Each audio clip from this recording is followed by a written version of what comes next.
दुख में सिमरन सब करे, सुख में करे ना कोई, और सुख में सिमरन करे तो दुख काहे को हो। तो देखो जवानी क्या है, सुख का पीरियड होता है ना, और बुढ़ापा, तो इसलिए जवानी में ही अगर हम, कई लोग क्या बोलते हैं कि बुढ़ापे के अंदर में अभी थोड़ा टाइम है, जवानी में बोलेंगे कि तो बुढ़ा काम होता है भगवान का भजन कीर्तन करना। तो बाबा कहते हैं नहीं, अभी सबकी वानप्रस्थ अवस्था है, किसी का कोई पता नहीं कब किसका बुलावा आ जाए। तो सुख के पीरियड में, जवानी के पीरियड में ही ध्यान करो, ताकि हमारी वो ऊर्जा सेफ हो, हमारे से कोई उल्टे कर्म ना हो, ताकि बुढ़ापे में फिर बाद में रोना पड़े, क्योंकि कर्म भोग सामने आते हैं फिर। तो इसलिए बाबा क्या कहते हैं कि तुम सुख वेले ही परमात्मा को याद करो, ताकि दुख आए ही ना, और जब शरीर को छोड़ने की बात हो तो खुशी खुशी शरीर को भी छोड़ सके, उसमें उलझे नहीं, अटके नहीं। तो क्या होता है, शरीर भी छूटता नहीं है आत्मा से, कर्म भोग रोक के रखते हैं, भोगना आती है बहुत ज्यादा। तो इसलिए सुख में सिमरण करना। इस प्रकार धर्मराज के साथ में कौन होता है, चित्रगुप्त होता है। तो इसी प्रकार बाबा कहते हैं जो भी तुम्हें सजा मिलेगी, अगर तुम मानोगे नहीं, ऐसे ही उल्टे कर्म करते जाओगे, तो तुम्हें चित्र दिखा दिखा करके, सीसीटीवी कैमरा दिखा दिखा कर चित्रगुप्त दिखाएगा आपको, और फिर आप स्वीकार करोगे कि हाँ मैंने गलती करी है, तो फिर उसकी सजा भोगनी पड़ती है। ओम शांति। Good morning. 29 जून 2023 बाबा के महावाक्य हैं।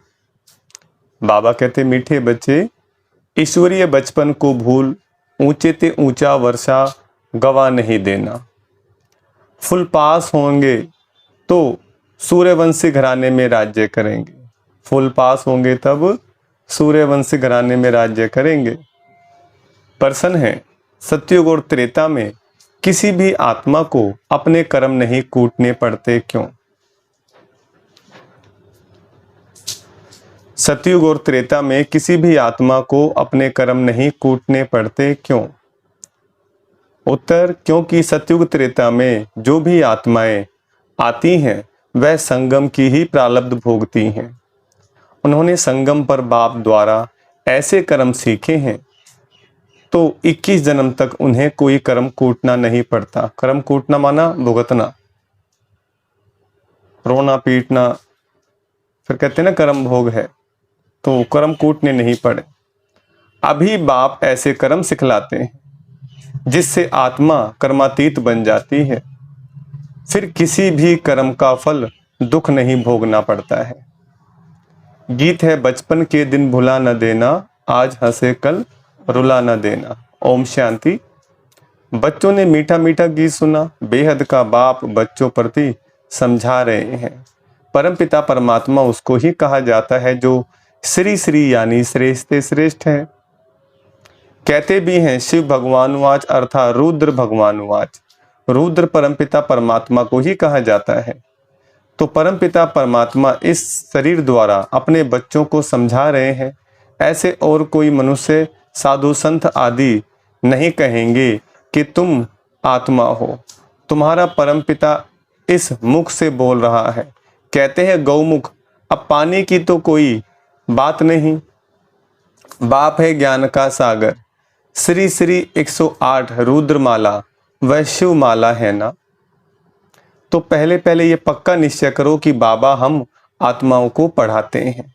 आत्मा ही संस्कार ले जाती है, आत्मा ही पढ़ती है, ऑर्गन्स द्वारा आत्मा खुद कहती है मैं एक शरीर छोड़ दूसरा लेती हूँ।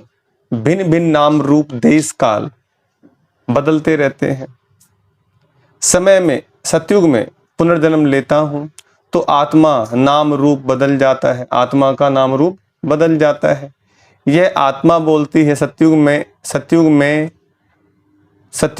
मैं हूं तो पुनर्जन्म भी सतयुग में होगा।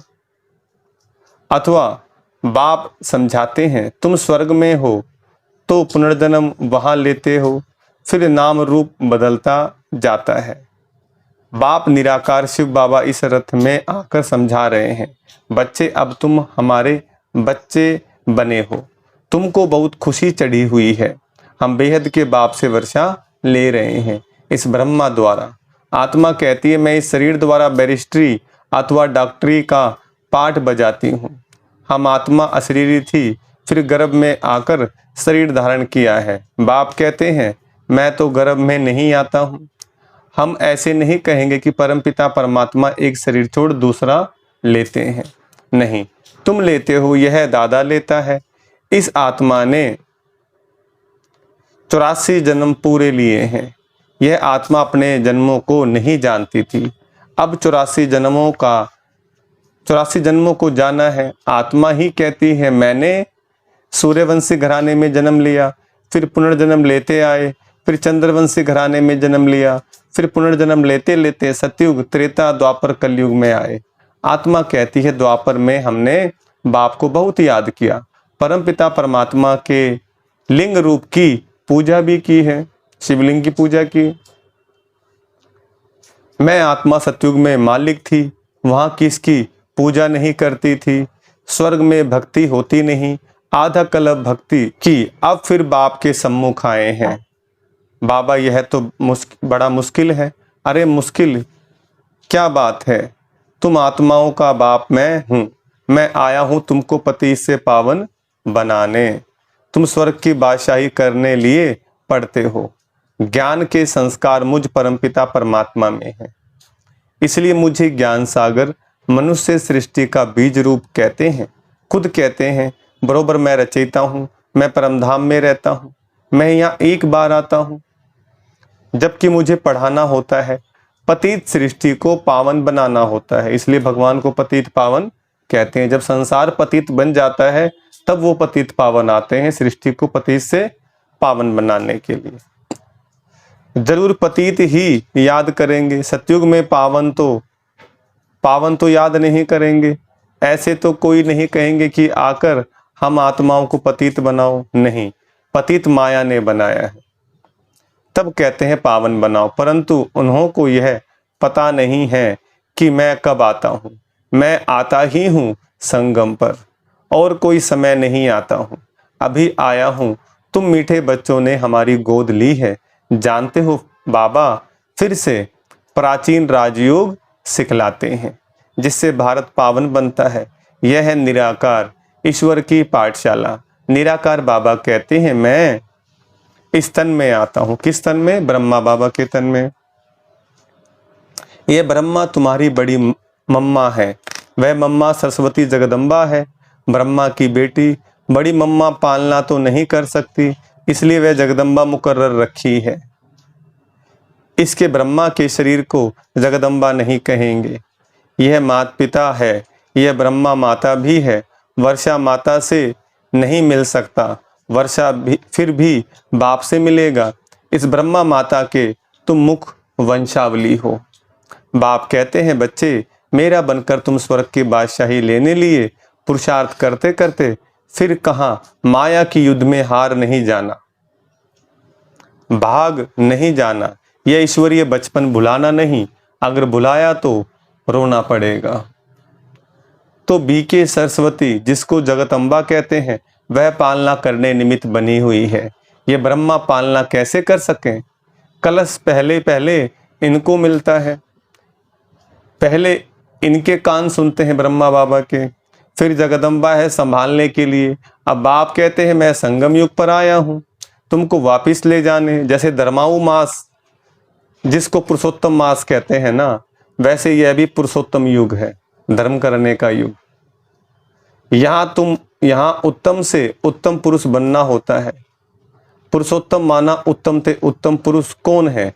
यह श्री लक्ष्मी नारायण। यह नर नारी ऊंच थे, ऊंच कैसे और किस द्वारा बने? बाप कहते हैं मेरे द्वारा। मेरा नाम भी है श्री श्री श्रेष्ठ श्रेष्ठ। शिव बाबा ये जो लक्ष्मी नारायण को लक्ष्मी नारायण बनाते हैं, ऐसा श्री नारायण जैसा मनुष्य मैं बनाता हूं।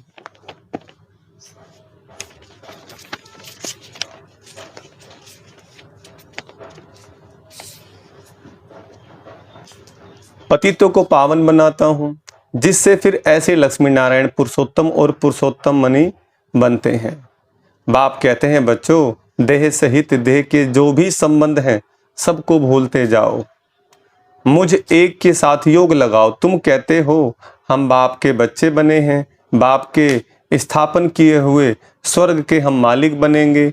बाप कहते हैं मामेकम याद करो। यह आत्मा की अथवा बुद्धि की यात्रा, धारणा सब आत्मा को करनी है। शरीर तो जड़ है, आत्मा की प्रवेशता से यह चैतन्य बनता है। तो बाप समझाते हैं, लाडले बच्चे, यह याद की मंजिल बड़ी लंबी है। तीर्थों पर तो मनुष्य चक्कर लगाकर लौट आते हैं, तीर्थों पर तो कभी विकार में नहीं जाते। क्रोध लोभ आदि हो जाए परंतु पवित्र जरूर रहेंगे। फिर घर में लौट आते हैं तो अपवित्र बन पड़ते हैं। इस समय सबकी आत्मा भी झूठी तो शरीर भी झूठे हैं। लक्ष्मी नारायण की राजधानी से लेकर जो भी आत्माएं आती गई हैं, इस समय सब पतित हैं। सतयुग में बेहद का सुख शांति पवित्रता रहती है। कलयुग में तीनों नहीं है, घर घर में दुख अशांति। कोई कोई घर में तो इतनी अशांति होती है जैसे नरक, आपस में बहुत लड़ते झगड़ते रहते हैं। तो बाप कहते हैं ये बचपन भुलाना नहीं, अगर भूले तो ऊंचते ऊंच वर्षा गंवा देंगे। भुला दिया, फारकती दे दी तो अधम गति को पाएंगे। अगर श्रीमत पर चलेंगे तो श्रेष्ठ श्रेष्ठ श्री लक्ष्मी नारायण बनेंगे।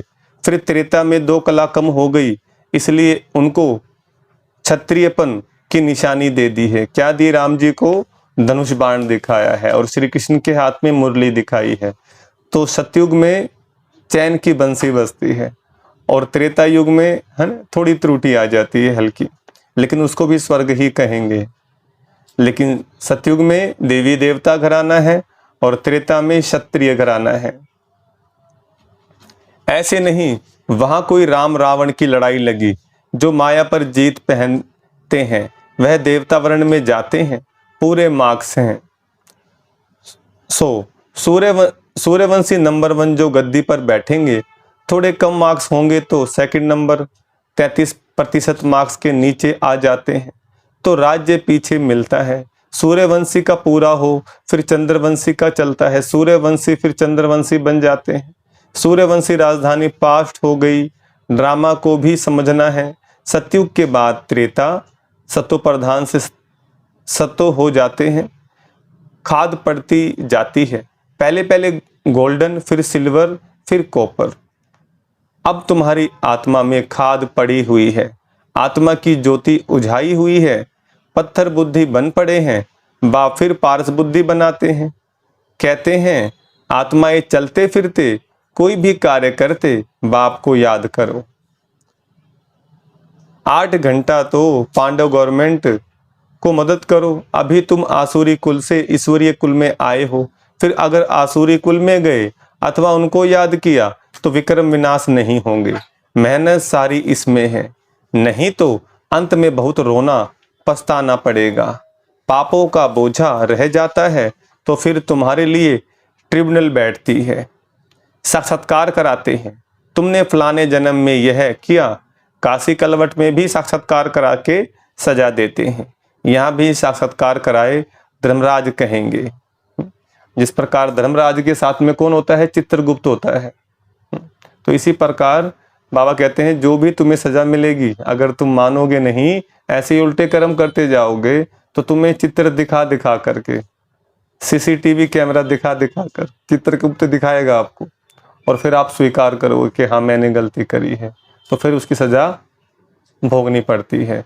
तो बाबा कह रहे हैं अभी यहाँ भी साक्षात्कार कराए।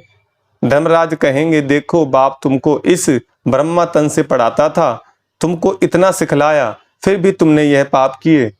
ना सिर्फ इस जन्म के परंतु जन्म जन्मांतर के पापों का साक्षात्कार कराएंगे। टाइम बहुत लगता है, जैसे कि बहुत जन्म सजा खा रहा हूं, फिर बहुत पछताएंगे, रोएंगे, परंतु हो क्या सकेगा। इसलिए पहले से बता देता हूं, नाम बदनाम किया तो बहुत सजा खानी पड़ेगी। इसलिए बच्चे मुझ अपने सतगुरु के निंदक मत बनना, नहीं तो सजाएं भी खाएंगे और पद भी कम हो जाएगा। तुम्हारा सत बाबा, सत टीचर, सतगुरु एक ही है। अब बाप कहते हैं ये ब्रह्मा बच्चा हमको बहुत याद करता है, ज्ञान भी धारण करते हैं, और यह और मम्मा नंबर 1 पास हो, फिर लक्ष्मी नारायण बनते हैं, इनकी डिनेस्टी बनती है। जब सब पुरुषार्थ करते हैं तो हम भी मम्मा बाबा के मिसल मेहनत कर उनके तख्त के मालिक बने। माता पिता को फॉलो करें और भविष्य तख्त नशीन बने। यह रचयिता और रचना की नॉलेज कोई जान नहीं सकते, वह तो बेअंत कह देते हैं, हम नहीं जानते हैं। नास्तिक है ना जानने के कारण ही भारतवासी अथवा सब बच्चे दुखी हुए हैं, लड़ते झगड़ते रहते हैं। पानी के लिए, जमीन के लिए कहा भी जाता है ये पास्ट जन्मों के कर्मों का फल है। अभी बाप से तुम ऐसे कर्म सीखते हो जो तुमको 21 जन्म कभी कर्म कूटना नहीं पड़ेगा, एकदम कर्मातीत अवस्था में पहुंचा देते हैं। भगवान वाच है, बच्चे मुझ बाप के अथवा मुझ साजन के बनकर फिर कभी फारकती मत देना। फारकती देने का कभी संकल्प भी नहीं आना चाहिए। वहां कभी स्त्री पति को डाइवोर्स देने का संकल्प भी नहीं करेगी। बच्चा कभी बाप को फारकती नहीं देगा, आजकल तो बहुत देते हैं। सतयुग में कभी फारकती नहीं देते हैं क्योंकि वहां तुम अभी के पुरुषार्थ की प्रारब्ध भोगते हो, इसलिए कोई दुख का अथवा फारकती का प्रश्न नहीं है। यह याद की यात्रा है, यह याद की यात्रा है, परमपिता परमात्मा के पास जाने की रूहानी यात्रा। निराकार बाप निराकार आत्माओं से बात करते हैं इस मुख द्वारा, तो यह गौमुख हुआ ना। बड़ी माँ है, तुम हो मुखवंशावली, उनसे ज्ञान रतन निकलते हैं, बाकी गऊ के मुख से जल कैसे निकलेगा। पानी से प्यास बुझती है, इसी प्रकार बाबा ने बोला कि तुम बच्चे हो जो ज्ञान जल के द्वारा आत्मा की प्यास बुझाते हो, उस जल से शरीर की प्यास बुझेगी पानी से, और इस ज्ञान गंगा जल से आत्मा की प्यास बुझेगी, आत्मा के पाप कटेंगे। जल धोने के काम आता है और प्यास बुझाने के काम आता है ना। इसी प्रकार ज्ञान गंगा जल जो है पाप धोने के काम आता है, पाप काटने के काम आता है, और अंतरात्मा की प्यास बुझाने के काम, तो दोनों कार्य हो गए। तो उसे जैसे मान लो उस पानी की जरूरत है, तो ऐसे ही इस ज्ञान गंगा जल की भी जरूरत है। बाकी गौमुख से जल कैसे निकलेगा। बाबा इस मुख द्वारा अविनाशी ज्ञान रतन देते हैं। एक एक रतन लाखों रुपए का है, जितना तुम धारण करेंगे मुख्य है ही मन मना भव। यह एक रतन ही मुख्य है। बेहद का बाप कहते मुझे याद करने से मैं बेहद सुख का वर्षा देने लिए बांधा हुआ हूं। जब तक शरीर है मुझे याद करते रहो तो तुमको स्वर्ग की बादशाही देंगे, क्योंकि तुम आज्ञाकारी वफादार बनते हो। जितना जो याद में रहते हैं उतना दुनिया को पवित्र बनाते हैं। याद से ही विक्रम विनाश होते हैं। बच्चों को माया घड़ी घड़ी बुला देती है, इसलिए खबरदार करते हैं कभी बाप को भूला नहीं देना, मैं तुमको लेने आया हूं। सतयुग से फिर नाटक रिपीट होगा। मैं सतयुग का मालिक नहीं बनूंगा, तुमको स्वर्ग की राजाई देता हूं। मैं फिर आधा कल्प वानप्रस्थ में बैठ जाऊंगा, फिर आधा कल्प मुझे याद नहीं करते। दुख में सभी याद करते हैं, सुख में करे ना कोई है। दुख में सिमरन सब करे, सुख में करे ना कोई, और सुख में सिमरन करे तो दुख का है को हो। तो देखो जवानी क्या है, सुख का पीरियड होता है ना, और बुढ़ापा। तो इसलिए जवानी में ही अगर हम, कई लोग क्या बोलते हैं कि बुढ़ापे के अंदर में अभी थोड़ा टाइम है, जवानी में बोलेंगे कि तो बुढ़ा का काम होता है भगवान का भजन कीर्तन करना। तो बाबा कहते नहीं, अभी सबकी वानप्रस्थ अवस्था है, किसी का कोई पता नहीं कब किसका बुलावा आ जाए। तो सुख के पीरियड में, जवानी के पीरियड में ही ध्यान करो, ताकि हमारी वो ऊर्जा सेफ हो, हमारे से कोई उल्टे कर्म ना हो, ताकि बुढ़ापे में फिर बाद में रोना पड़े, क्योंकि कर्म भोग सामने आते हैं फिर। तो इसलिए बाबा क्या कहते हैं कि तुम सुख वेले ही परमात्मा को याद करो, ताकि दुख आए ही ना। और जब शरीर को छोड़ने की बात हो तो खुशी खुशी शरीर को भी छोड़ सके, उसमें उलझे नहीं, अटके नहीं। तो क्या होता है, शरीर भी छूटता नहीं है आत्मा से, कर्म भोग रोक के रखते हैं, वो भोगना आती है बहुत ज्यादा। तो इसलिए सुख में सिमरन करना है। अच्छा मीठे मीठे सिक लदे बच्चों प्रति मात पिता बाप दादा का याद प्यार गुड मॉर्निंग। रूहानी बाप की रूहानी बच्चों को नमस्ते। हम रूहानी बच्चों की रूहानी बाप दादा को नमस्ते नमस्ते नमस्ते। देखो धारणा के लिए मुख्य सार है। पहला पॉइंट, 8 घंटा पांडव गवर्नमेंट की मदद जरूर करनी है। याद में रहे विश्व को पावन बनाने की सेवा करनी है। दूसरा, कभी कोई उल्टा कर्म करके सतगुरु की निंदा नहीं करानी है। मम्मा बाबा जैसा पुरुषार्थ कर सूर्यवंशी राजाई लेनी है। वरदान है, दिव्य बुद्धि के वाहन द्वारा, दिव्य बुद्धि के वाहन द्वारा तीनों लोकों की सैर करने वाले ज्ञान स्वरूप विद्यापति भव। दोबारा सुनेंगे, दिव्य बुद्धि के वाहन द्वारा तीनों लोकों की सैर करने वाले ज्ञान स्वरूप विद्यापति भव। वरदान का विस्तार, दिव्य बुद्धि अर्थात होली हंस बुद्धि। हंस अर्थात सिर और नीर को, मोती और पत्थर को पहचान मोती ग्रहण करने वाले, इसलिए होली हंस संगमयुगी ज्ञान स्वरूप विद्या देवी सरस्वती का वाहन है। आप सभी ज्ञान स्वरूप हो, इसलिए विद्यापति या विद्या देवी हो, यह वाहन दिव्य बुद्धि की निशानी है। इस दिव्य बुद्धि के वाहन द्वारा आप तीनों लोकों का सैर करते हो। यह वाहन सभी वाहन से तीव्र गति वाला है, इसलिए हनुमान जी को बोलते हैं ना, कहीं भी एक क्षण के अंदर पहुंच जाते थे वो। तो इसी प्रकार हम, हमारे हृदय में कौन, राम बसे हैं, शिव बाबा बसे हैं। परमात्मा ने आत्मा का ज्ञान दिया और आत्मा के लिए कोई टिकट की जरूरत नहीं कहीं जाने के लिए। वो विधि सिखाई है राजयोग की। एक क्षण के अंदर में यहाँ पृथ्वी लोक पर है, तो एक क्षण के अंदर में सूक्ष्म लोक में, और एक क्षण के अंदर में परम धाम के अंदर, ब्रह्म लोक के अंदर पहुंच जाते हैं। इसलिए हनुमान जी के लिए बोलते हैं, जय कपीसु तिहु लोक उजागर, है ना, तिहु लोक उजागर। तो अभी बाबा ने हमारे सामने तीनों लोक उजागर कर दिए हैं। तो बाबा ने स्लोगन दिया है, अपनी सर्व शक्तियों को अन्य आत्माओं के प्रति विल करना ही सर्वश्रेष्ठ सेवा है। क्या कहा बाबा ने, दोबारा सुने, अपनी सर्व शक्तियों को अन्य आत्माओं के प्रति विल करना ही सर्वश्रेष्ठ सेवा है। कि जो हम सेवा करते हैं वो सेवा रिटर्न में होकर के हमें ही मिलती। पृथ्वी पर कौन रहने वाला है, सतयुग में कौन राज्य करेगा, त्रेता में कौन राज्य करेगा। तो जो हम देते हैं रिटर्न में बाद में हमको ही वो मिल जाता है। कहीं प्रकृति पर कुछ भी, है ना, हम किसी पे कुछ नहीं कर रहे हैं एहसान, हम अपने आप पर ही एहसान कर रहे हैं।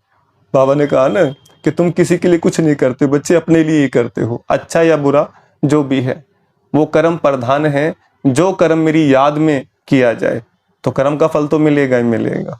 तो इसलिए बहुत सोच समझ करके, याद करके कि हम संगम युग पर हैं और ये कमाई का समय है।